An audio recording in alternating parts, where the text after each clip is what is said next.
In the heart of the lush valley of Tupana, a small, serene village sat nestled between rolling hills and the vast, endless ocean. The villagers of Tupana were farmers and fishermen, content with their quiet, predictable lives. But Miana was different. She had always felt a pull towards the sea that shimmered beyond the horizon, calling her to a destiny beyond the village's shores. Miana was the daughter of the village chief, Akio, a respected and wise man who valued tradition above all. Like her mother before her, Miana was expected to follow in her family's footsteps, to tend to the crops and to someday lead the village herself. But from a young age, she dreamed of the ocean. Its mysteries and wonders had always sparked her curiosity. She would often sit by the shore, her feet buried in the sand, watching the waves crash, imagining the world that lay beyond.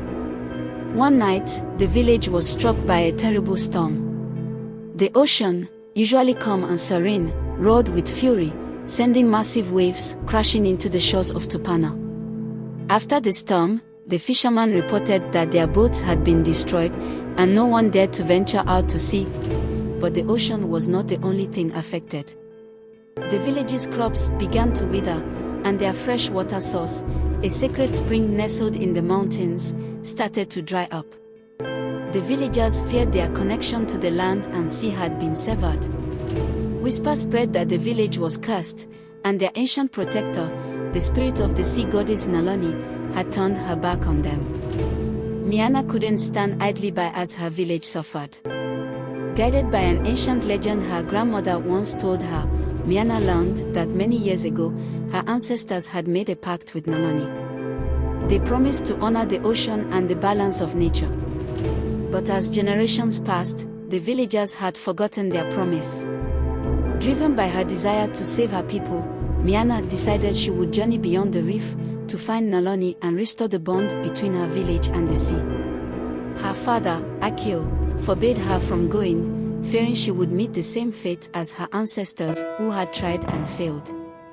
But Miana's heart was resolute. She knew that her path lay in the unknown waters. With nothing but her courage and the stories of her ancestors as her guide, Miana took a small, ancient canoe that had been hidden away by her grandmother.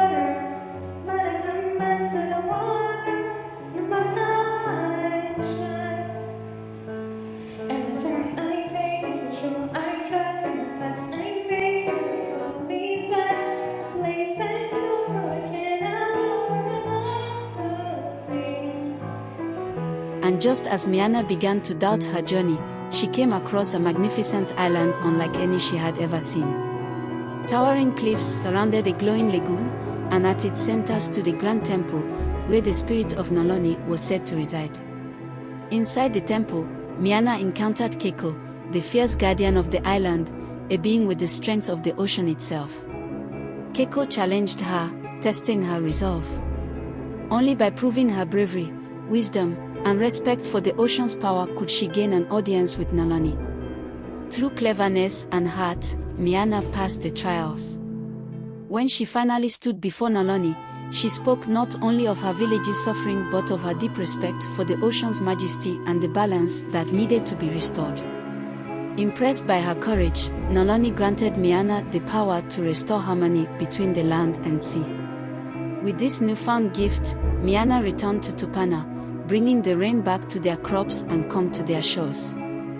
From that day forward, Miana was no longer just a villager, she became a legend. She reminded her people of their sacred connection to the world around them, ensuring the spirit of the sea would forever flow through the hearts of the villagers of Tupana.